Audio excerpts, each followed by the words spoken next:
Okay, so welcome everybody to the December 2020 sysadmin SIG for koha-US.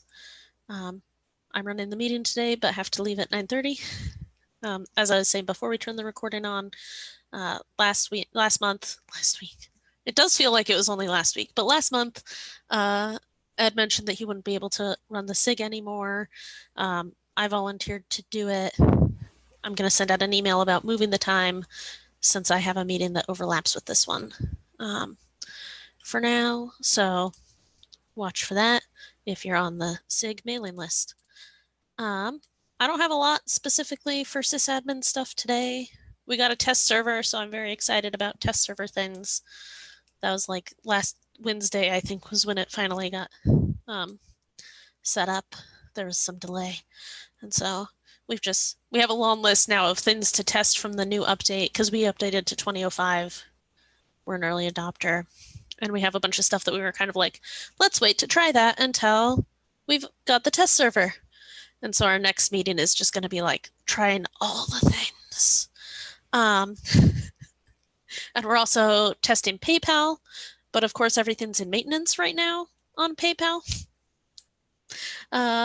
Both the sandbox side and the production side has maintenance going on right now. So testing has not been completed there. Does anyone have any systems related topics they'd like to talk about?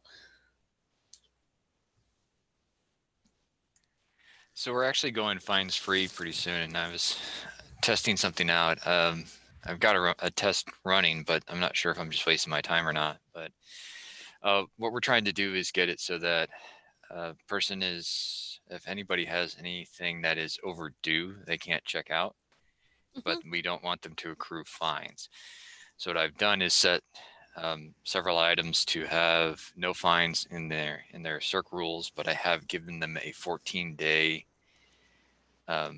grace period. And what I'm thinking is that after that 14-day, the item will be set to overdue, which will set the account to be blocked from checking out. I've got that one admin setting to say that yes, block people from checking out if they have overdue items. And I'm wondering, has anybody done that, and has it worked, or am I barking up the wrong tree? If that works, that's so much easier than how we set it up here. And I'm sitting here, we did like restrictions in the overdue notices section was how we set it up. But if we just don't, I guess one thing is I'm not sure if that grace period actually lets people check out until the grace period's up. That's the part of that I'm not sure if it works how it sounds nice. We use the overdue notice triggers as well, and I think you can set it so it doesn't actually send a notice. It just puts a restriction on the account after a certain number of days overdue. I think so. So yeah, I'm not sure either. Yeah, I think the place that you're most likely to run into problems, Daniel, is that I'm not sure from when we used to have that overdue setting turned on. I don't think it actually takes the grace period into account. Because from what I recall, if someone had like dropped off DVDs in the book drop overnight and we hadn't got them checked in yet and they came in to check in the morning, we had to override it. But like the DVDs were due yesterday. And so I think that it doesn't take that grace period into account. Okay, I'm doing it on the test server, so I'll be able to tell, but I'll look at the overdue trigger notice. Yeah, you should, if it does work out, you hope it works, you should definitely let us know, because I think that would simplify things for a lot of us. It'd be really awesome, yeah. Looks snowy there, George. This is a picture from Potlatch. Not from like today. 3 weeks ago. Yeah. So it was snowy where you are. Yeah, but it's not snowy where I am anymore. And hasn't been for a while. I was surprised we got like 3 days of snow and then it all melted and we haven't had any more snow. Like at all. Which is bizarre. here in eastern Washington, northern Idaho area. So,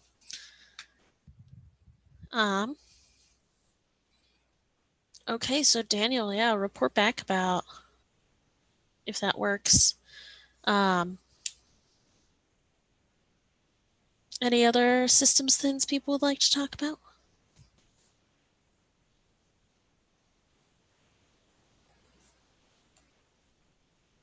I know Barbara and I both updated last month to 2005. Is everyone else updating next month? Or approximately next month? Sooner or later. As far as we know. Yeah, approximately. I think we're set for January, but we have the cloud migration first. So who knows when that'll be. Yeah. Well, I know that there had been some problems with the cloud migration because that was part of our trouble getting our test servers set up, was that we got it set up like right in the middle of cloud migration stuff and caused them a headache. So hopefully that'll all be resolved. Has everyone had to do the email verification for their notices? Oh, that's been a joy. Yeah. We have one left, I think. Actually, Todd hasn't talked to me in like a week, so maybe that person did. They had been on vacation for a couple days last time we talked. That's probably because he's been struggling with me. We got our email verification done, but then amidst all of that, someone deleted one of the email addresses. And then when we put it back, now we can't deliver emails to it. So we've been trying all this like setting DNS records and stuff to get the emails to come back through, and it's still not working. So, Oh no. but he hasn't responded to me this week either. So maybe he's just done with me. I was on vacation when that whole process started, and so Todd and Robin have been working on it. And I think we've got 4 libraries left that need to do the verification. And they are the 4 most difficult libraries to work with because they never answer their email. We ended up needing to update a lot of email addresses at schools where the school librarian had changed and they'd never told us. But so we ended up like sending out a list to a list of the emails that still needed to be confirmed to the whole our whole like mailing list, and said like, if your library is on here, you got to confirm it or contact me that it's their own email address. I noticed that my personal reminder notices and hold pickup notices went to my junk email. Now I'm using my city email to get those. So I don't know if that's something, you know, that the city has set up that directed it there, but I do wonder if, you know, patrons may miss it the first time because it goes to junk and they don't realize. So after it got verified, they started going to junk, or Mm-hmm. Oh, interesting. I have, That could be just the city IT and how they have things configured. I don't really know. Yeah, because I don't think I've been getting them still. Good. In my regular Gmail. But that's a good point to watch out for if someone's not getting them. Maybe make sure they check their spam again. So, has anybody noticed that the send button or the send message on the user's account, the delay between that and them actually getting the email is about 2 to 3 hours? No. So you're talking about the resend button? You know, when it switches from sending to sent or pending to sent, and then after it's got that sent button, it takes about 2 hours for the person to actually get the email. I'm not aware of the sent button. I'm trying to pull up. I think it's the status, when the status changes from pending to sent. I wonder if that, like, the status changes before the cron job actually sends them. I wonder if it's a cron job thing.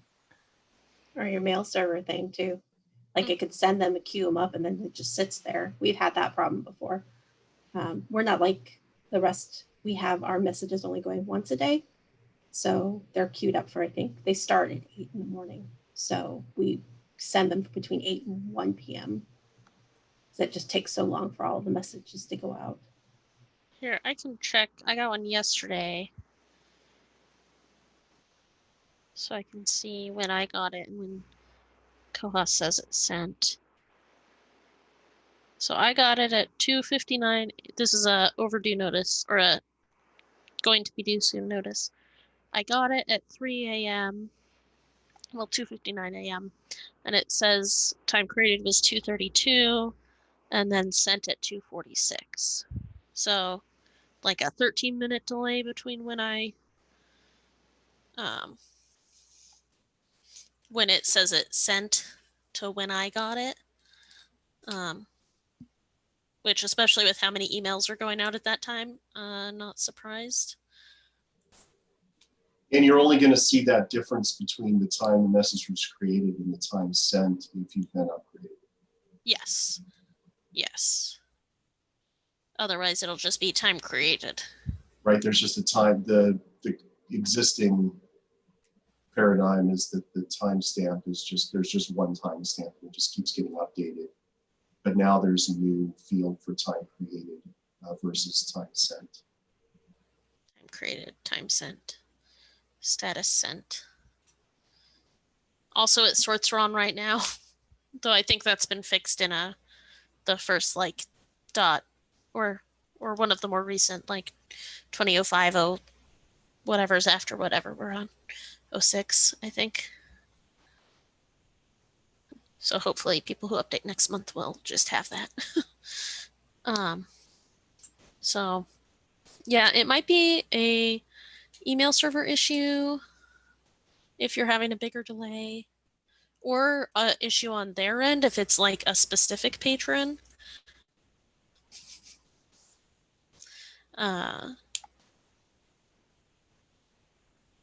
So It's pretty system wide with us. It's I've got several test accounts that I've been using, and sometimes they actually don't even receive their emails. So it's just another ticket I guess I have to open.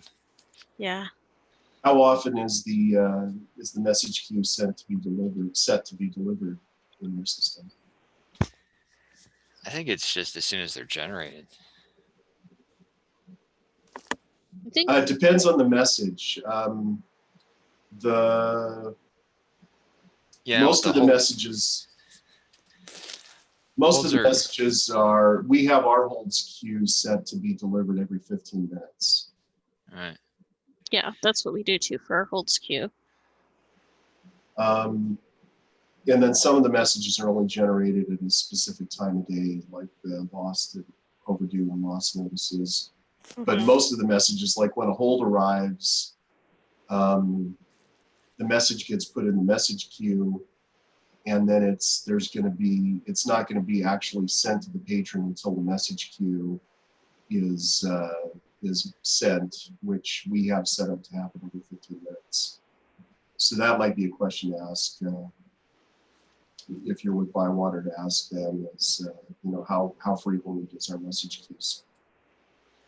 Yeah, I just remember the hold queue or the hold messages as soon as the items checked in. They usually went out pretty quickly, about 15 to 20 minutes after the transaction. So I don't know. If you have specific patrons too, like your test patrons, they might be able to look into those test notices that you're sending and find specific information about those, like when they sent and if there were any errors or issues or something. Or if they sent when there was a particularly large message queue, so it took longer. Because I think that's another thing that I remember from a couple updates ago, where there was an option where you could set it that if you were sending more than like X amount of emails, it would start splitting it so to prevent spamming. I may be remembering wrong, but Yeah, we had them adjust our throttle rate yeah, to keep it from doing that. So So it's maybe possible if you're sending a lot of notices that it's getting throttled. And that might delay things out quite a bit. You know, if you're throttled the first hour that you're open and the whole rest of the day is catching up, that might be your culprit. I want to say it was like 30 emails a minute or something like that. And when you have like 10,000 emails to send out, it takes forever. Yeah, we had that problem specifically. We did have some notice delays when all our items that got extended when we closed in March were due at the end of June. Our notices were really delayed for a couple days while it caught up on all the overdue notices and like item due reminders. So that could be it.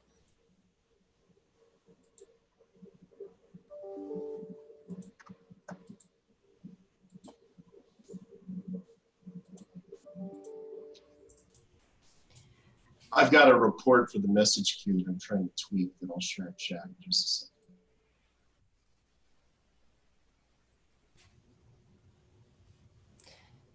We're quarantining items for 72 hours. And we have an automated sorter. So when the things come in through the sorter, that immediately traps holds. And we've got a kind of a workaround we're using, but on one of the listservs yesterday, the question came up about, could you delay sending the notice for a period of time?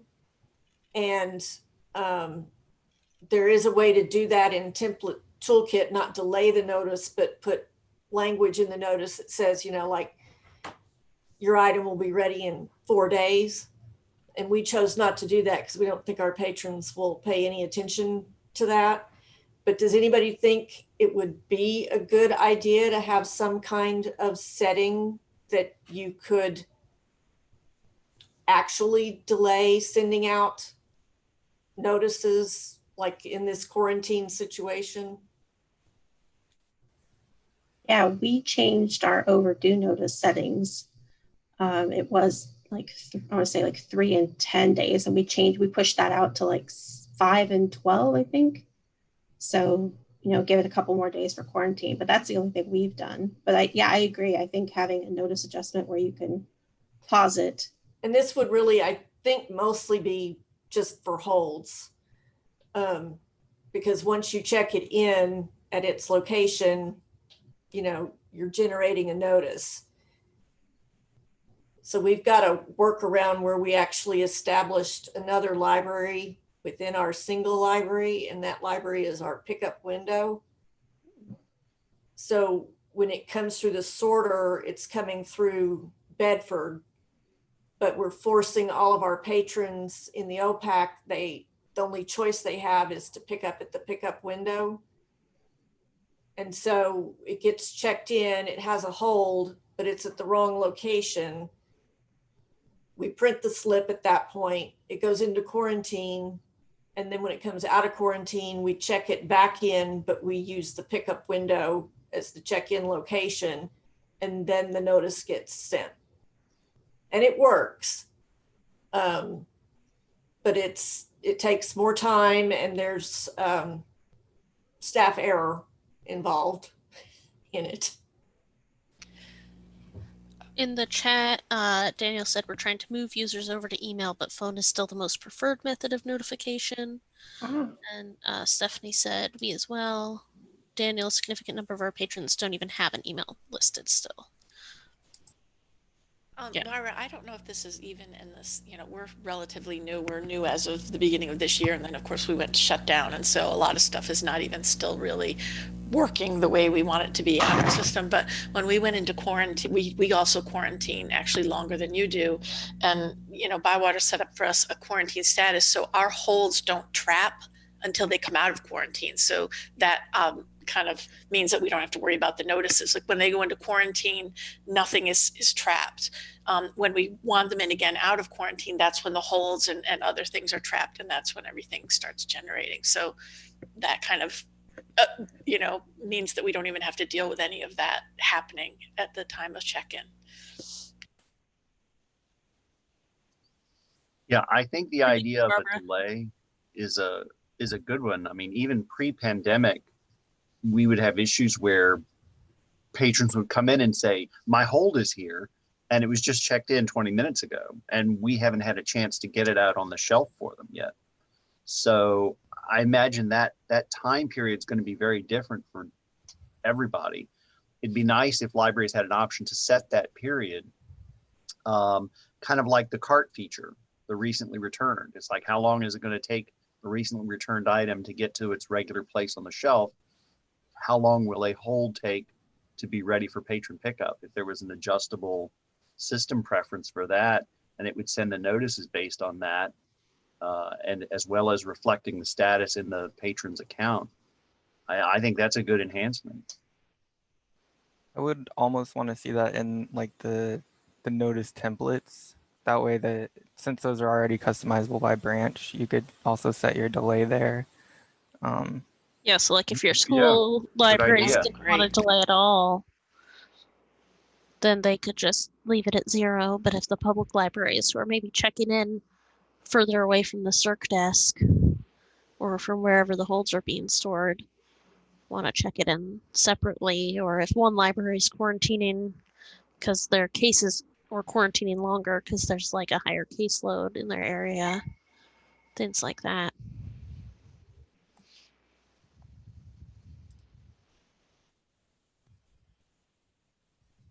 Does someone want to put in a bug?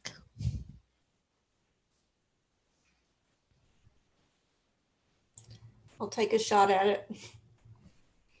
Great, thanks. Yeah, if you send it out to the list, we can all also comment on it. Oh, we lost George. Okay. So I heard you mention you were setting up a test server. It's something we don't have. We've thought about, like to have. I don't know if anyone can speak to their experiences with the test server. How easy is it to maintain? I mean, especially for Bywater, can they keep it up to date and sync with your data fairly regularly? Any other gotchas or caveats with it, or anything that really works well with it that anyone wants to speak to? I don't know much yet about we only just got it, and we haven't really talked to them about like syncing the data across and stuff yet, in part because they have a billion other things they're working on right now, and we don't necessarily care as much about syncing it across because a lot of what we want to use it for is training. So we actually would like if it didn't sync back to the test server, because then we could set up like books as like this book is a lost book, except when it gets checked in, so we can show someone what it looks like when you check in a lost book and things like that. We actually got a grant money to get our test server set up for this year, so we could use it for training. And we want to get like a Z3950 set up so we can train new catalogers in it and then import their records.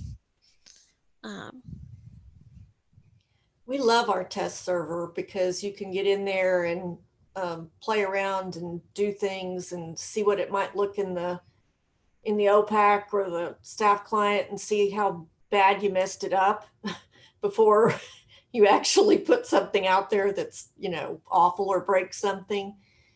And we don't regularly sync ours either. There was one time where I had them do that, and I can't remember why, but I think it was, we had some display issues that we'd implemented on the production server that weren't on, it might have been some XSLT or something. And then I wanted to be able to compare data, but that was the only time we asked them to, bring it so that it had the same data.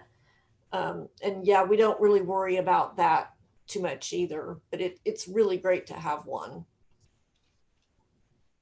Yeah, I'm gonna join the chorus and say that we also don't really update our data.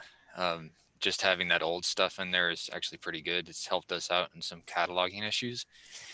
Using it for training, we haven't done, although I'm meeting with our circulation staff and might suggest it just to see what they say.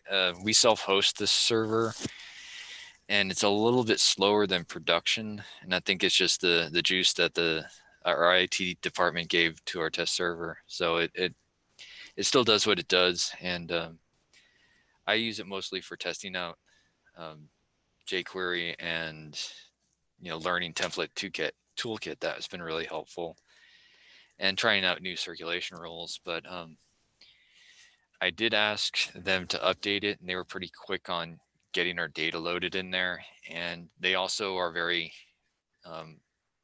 quick on updating it to the newest version of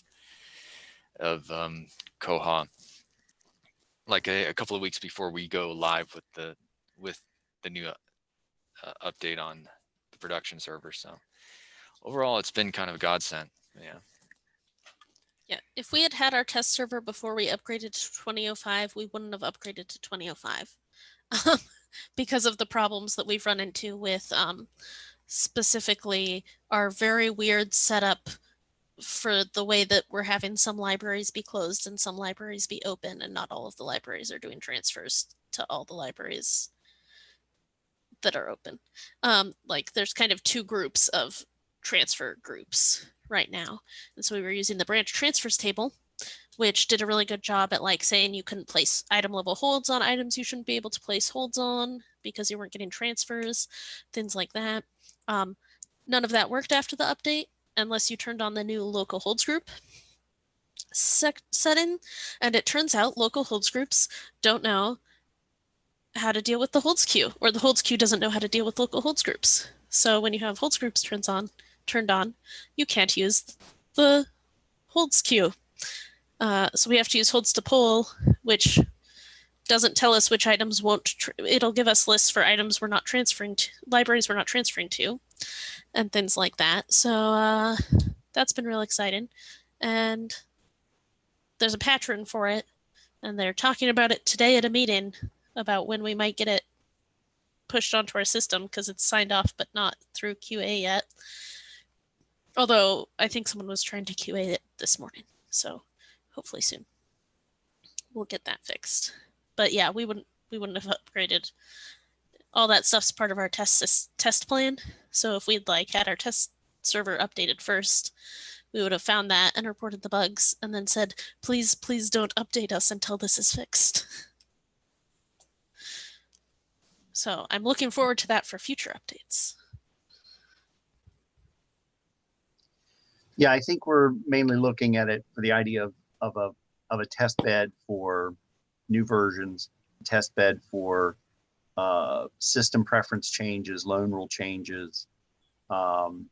There's also some issues. Our catalogers are very sensitive about how things appear in the OPAC, and we use Aspen, so we'd also want to get a test Aspen server set up that we'd want to play around with presentation of things, and so those are the main things. But training is also that's another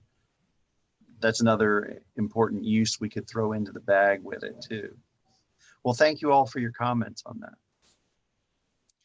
Okay, I've got to run. Jason's gonna run the rest of the meeting, and I'll send out that email about changing the meeting time in the future. So thanks, everybody. Bye. All right. I don't have any topics either. So what else do you guys want to talk about?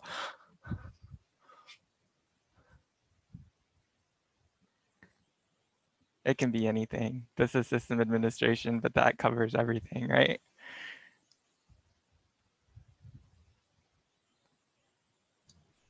Well, I don't want to monopolize things, but I had another. I mean, we just went live on Koha in June, so we're really new. For those of you who've been with Koha longer than that, I saw that in 2005, there are a few more system preferences being added. Is that normal? What is the regular pace of sys preferences being added? Are there a handful every release, or is that rare? It's a handful every release. Yeah, and they definitely add more than they take away. So Yeah. it's ever growing for sure. And there have been a few that have been pushed into other realms, like these, the OPAC nav left and the OPAC nav right, and all those things that just got pushed into the news features. And occasionally there will be other things that come along. I'm pushing right now, right now, I forget what the preferences are for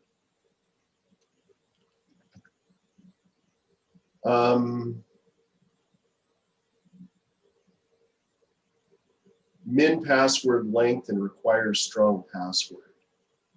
Those are ones that currently there are system preferences, but I would like those to be defined at the patron category level. And so I've actually already paid for development for Bywater, is putting the min password length and requires strong password. They're putting an override of those two system preferences into the patron category controls, so that a minimum password length can be set differently for different borrower categories, and the required strong password can be overridden at different borrower categories. But I can see that, once those are in there, then it would be possible just to eliminate these as system-wide preferences once they can be defined at the patron category level. And I can understand why, when Koha was new and most of the libraries that we're using it only had one look, were just single libraries. I can understand why that made sense. But, the issue we have here is that in order to maintain patron privacy, most of the time the password that a patron is given when they create a card is just like the last 4 digits of their phone number or their birth date or something like that that's really numeric. And libraries don't want to give that up because they don't want them to be too complicated for the patrons. But at the same time, those are also the password requirements for staff. And I do want staff to have a stronger password. And so that's the easiest way I can see into, making a difference, making it easier to differentiate, was to move it into the patron categories. And so that's probably, I think, going to be available in 2105 is the way that the development looks like it's working. As a matter of fact, I think that the overriding the password length and the required strong password, I think it's already been pushed to 2105. So, but that's the kind of way that I envision a lot of the things that can be moved into other areas from system preferences. That's kind of the way that happens, is somebody has to come up with an idea that says, hey, wouldn't it be better if we could control this other than having it be a global system preference? And I would say the magnitude of system preferences in an upgrade is directly related to how many enhancements get pushed, because it's things that need turned on and off that are new, basically. Yeah. Yeah, that's the Koha community is really good about, not forcing enhancements on people. And the way to set it up so that enhancements aren't forced on people is to put in a way to turn that enhancement on or off, which is usually a system preference. No, that makes sense. And I endorse your idea about the password strength. We kind of wrestled with that ourselves. I was like, wait a minute, staff accounts have to follow the same rules as patrons. Yeah. So when we created the staff accounts, we set them with longer, stronger passwords and said, okay, the policy was, you go in and change it to a, keep it a long, strong password as a policy, but we don't have any way in the software to enforce it. So I would like for the software to be able to enforce it some way. Yeah. So I look forward to that. Heather just put the bug into the chat box, and so that's 2011. So that'll be the next upgrade. it's 2111. 20.11. So it came in the November 20.11, okay. November release. Yeah. I was thinking it was in 2105, so I knew it had been pushed. Somewhere in that bug, somewhere it ought to say. So we may get it in May. That would be good. Yeah. The summer upgrades will have that. Spring summer upgrades should have it. For Bywater partners, at least. I'm not sure how many people here are not Bywater partners, if any. That was a good question. Are there other things you guys want to talk about? We're happy to answer questions. Something I'm confused about all the time is when the terms master and stable and old stable, and what do they really mean? Particularly master, people will say it's in master, and I'm like, what exactly does that mean? So master is bleeding edge koha. It's like the cutting edge. It's the development version they're working on right now. So things are setting in master while it's being worked on. And then once a release comes out, it gets pushed back to stable, pushed back to old stable. So stable is the current release. George put in the versioning, which is helpful here on the wiki. Old stable is the previous release. And then, so 2005 is probably old stable at this point, and 2011, since it was released, becomes current stable.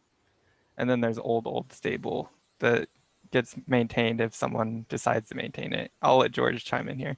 And then like master is beyond like 2011. It's what we're working on bugs for the future. Right. Yes. Okay. Yeah, master is what's being developed. Okay. Stable is was the most recent release.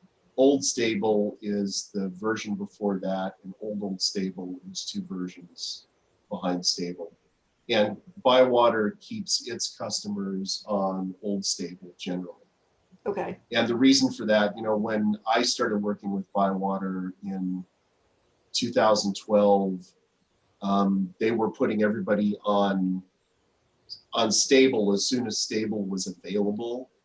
And what they discovered is, if we were to go to 21 or 2011 right now, when it's less than a month old, we would be discovering all of the bugs. And what they found is that it's better for other people to discover all of the bugs, because the first version, the first upgrade that I went through, which it was a different numbering system. I think it was Koha 3.21 or 3.6, 3.16 or 3.14, something like that. And there was a bug that broke all of the grace periods. And so all of a sudden, nobody had any grace periods. And so there were fines accruing wildly and uncontrollably and unexpectedly throughout all, that was when I was working at Valnet, 50 libraries and like 48 of them with fines. And there's all these patrons getting fines that they didn't deserve because we went to a version that had a bug that broke the grace period. And it took like 2 months to get it fixed. And so that was my job every morning, was to come in and run a report and see who had gotten undeserved fines the night before at all the libraries, and then go in and forgive a whole bunch of fines. And nobody enjoyed that. And so Bywater decided, you know what, we're going to wait, instead of going to like 3.16.1, let's wait till it's at like 3.16.5 or 6. Let's wait until there's been enough patches in there that there aren't so many problems. That's helpful. Thanks. Yes, and so that's why generally Bywater moves people up to old stable instead of cutting edge stable. Yeah, even that, consider Lizette's experience that she related going to 2005. And that's one that in theory has been out in use for 6 months. And yeah, a major bug hit them even. Yeah, and part of that's because they're weird. I used to work there, and so I know the kinds of weird things that are going on there. They're a consortium with 48 members, but there are several of those members that are in smaller groups. There's a school district, and so the school district is a group inside of the other group. And that's where Valnet's got its own unique issues. So. And even also too, I think in the process, Bywater will have some early adopters. Yeah. And yeah, so I think the Bywater customers on 2005 right now are early adopting and bug hunting and yes, yeah, bug squashing. Our test server is one of those early adopters, and the problem that they encountered, that Lizette specifically encountered, we would have never encountered that because our system is set up completely differently. We have about the same number of libraries, but we don't have those groups inside of the bigger group in the same way that they do. They've got 48 libraries, I think now, and I think 30 of those are parts of other groups, at least 30, maybe more. I just put a bug in the chat. We get the monthly small upgrades, and I wasn't sure if there was a schedule that Bywater had, like did it always happen on the 15th of the month or whatever. And so I asked, and they said, no, it just depends on lots of different things. And sometimes there'll be something really important in those monthly updates, and yet I'll not be aware of when it happens. So I've added a bug that I know you can click on the About Koha and go in there and see what version you're on, but it occurred to me it might be nice to have it on the main page in the staff client, maybe down at the bottom or something that would just outright show you're on version such and such. And my next part of that I would like, and they said they weren't sure how you could do it, was, to add the date that was installed. Because sometimes staff will come back to me and they'll say, well, now such and such isn't working, or we discovered this new thing. And I'm like, well, I don't know, let me investigate. And then I'll learn that, well, it looks like maybe we had our monthly update recently, and so maybe that's why it's different now. So I was thinking if you had a date of when those occurred, that could be helpful. I think that's a really good idea, because how many of us think every morning, hey, I should go in and click on About and dig around and see if we've been updated. Bywater used to have us scheduled so that it was like the first Wednesday of every month they would do a patch update, but they're no longer sticking with that schedule. It's just happening. I think kind of whenever they feel like it almost seems like. So I was just digging through too to see if there's a place where it says what the version is that I could.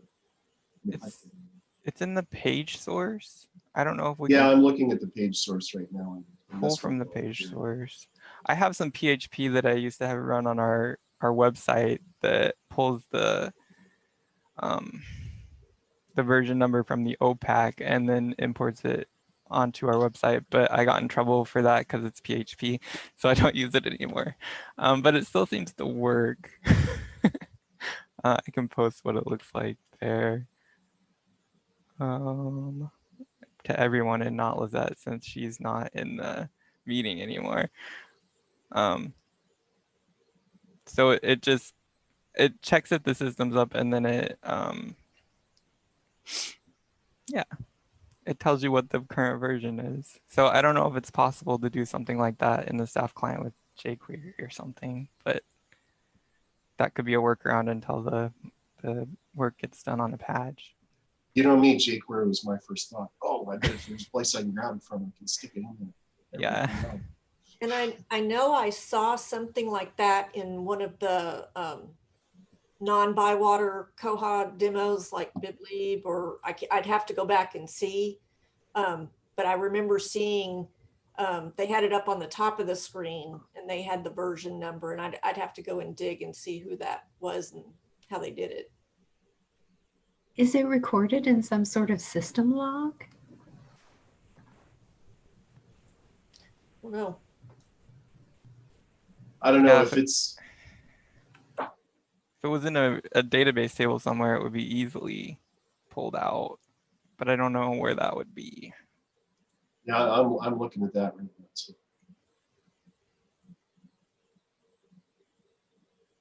Any excuse to write more jQuery. I thought the opposite is what we needed. What if I run out of room? Well, I got to take a whole bunch of jQuery out of my system with this new version. So get a big chunk like this gone, and I can put something like that. You got to replace it with something, right? Exactly.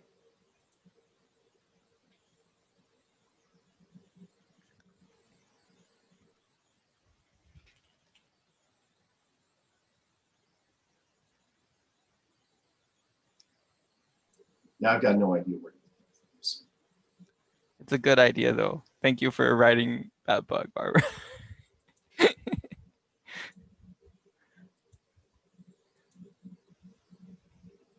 Yeah, we got bit early on. They did a point release on us as we were still getting implemented, and there were some changes to things they had made.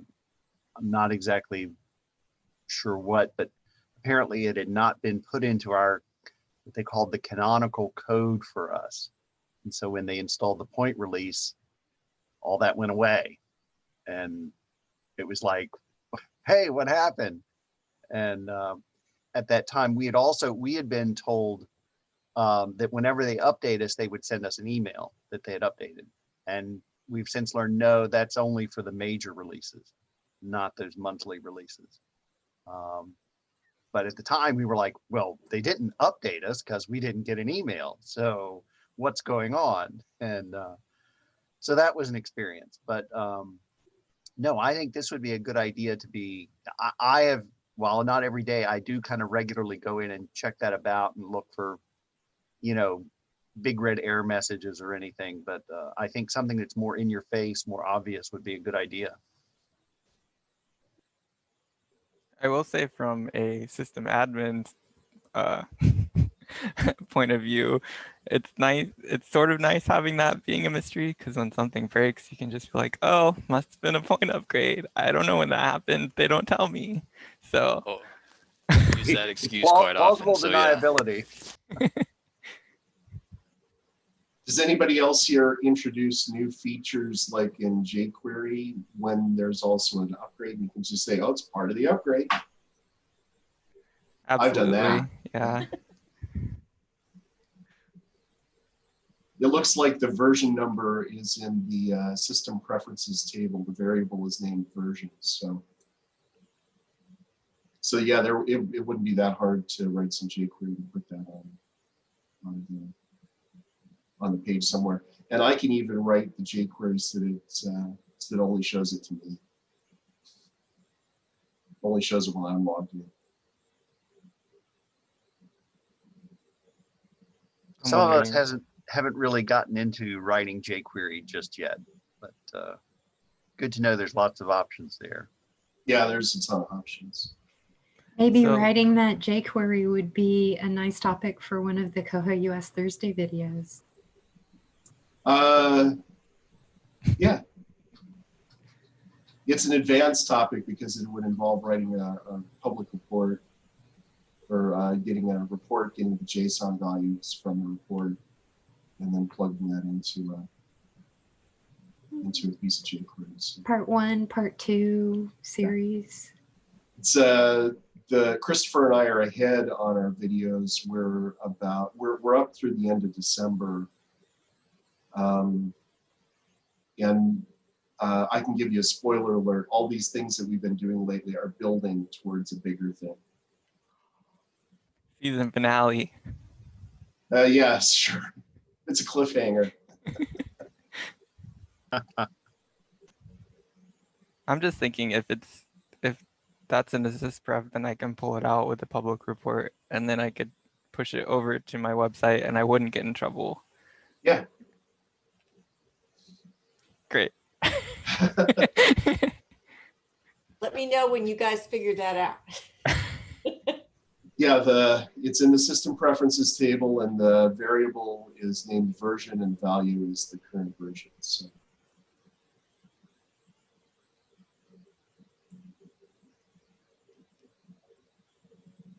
I better make a note. My brain gets these blind spots.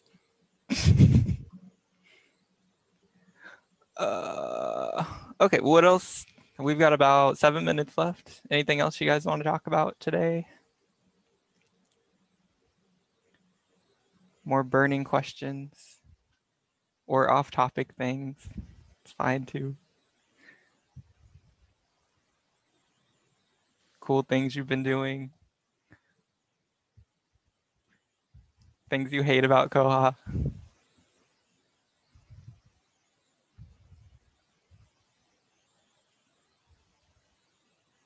Things you love about Koha. You know, one of the things I hate being in a bigger system like ours is like the suggestions pending approval and the patron problem notes and all of those things that appear in that little box on the homepage. They're there for, you know, right now I can see suggestions pending approval 89. I know if I click on that, 0 of them are for my library. The 89 are for every library. It'd be nice if those were limited to the library you're logged in at. So it seems like one of those things works that way and one of them doesn't. Like suggestions, everyone sees the big number, but you only see the big number if you're logged in as a super librarian for requesting modifications.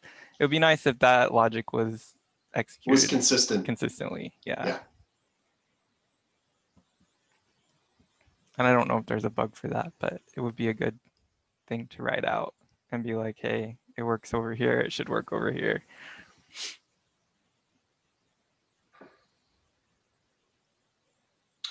One of the things I really dislike is system preferences that don't do what the description of the system preferences says it does.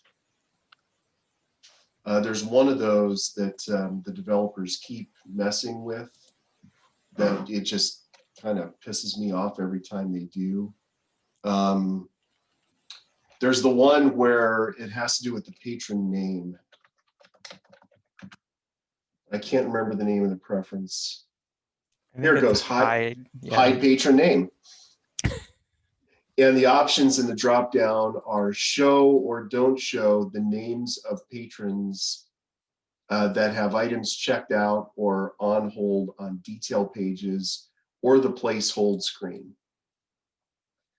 And very slowly over time, they have used this to, they've changed where hide actually hides the patron name without updating the text of the description of the system preference. So it used to be that it would just hide it on the patron details. So when you looked at a bib record, you would just see barcode numbers instead of seeing the patron name, who it's checked out to now. And it also, when you placed holds, you would just see a list of barcode numbers. This barcode has this item on hold instead of this name. But then it got added so that when you check something in, it doesn't show the name of the patron when you're checking things in and the item has a hold on it. It will print it on the receipt, but it won't show it on the screen. But the description of the system preference doesn't say that it's going to be hidden there. They just decided that, well, if it's hiding in these other places, we should, you know, make it hide it there too. But let's not change the description of the system preference And it seems like they've done that now in a couple of more spots where hide, don't show patron's name and the hide patron system preference is hiding it in like 4 or 5 places instead of just the 2 that it's described in the actual text of the preference. And so that bothers me. And there's a couple of other preferences like that too. Sounds like maybe they need to be different preferences because you might want to hide it one place and not another. And the column configurations are helping with some of that because, and I think that's the newest place where hide affects this, the patron's name, is it used to show it when you're checking things in, the who was checked out to would show up in one of those columns. But now I think it just, if you have it set to don't show, it just shows a barcode number.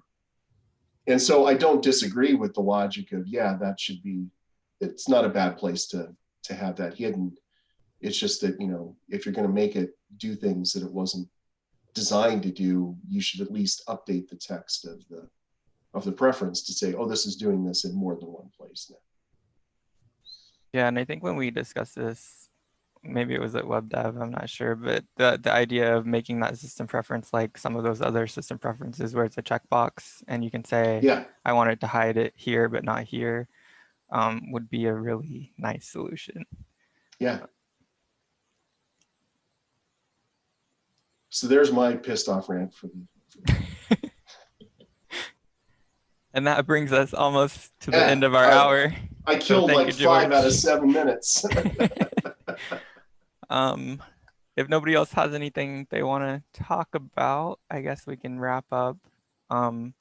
So I showed up late. Did we talk about changing times for this meeting since? Yes. So Lizette's going to send out an email to the list about it, but I think she was talking about probably looking at just keeping it on the same day, but moving it half an hour earlier. So that would tentatively put us at 8:30 Pacific, 10:30 Central, 11:30 Eastern on January 12th for our next meeting.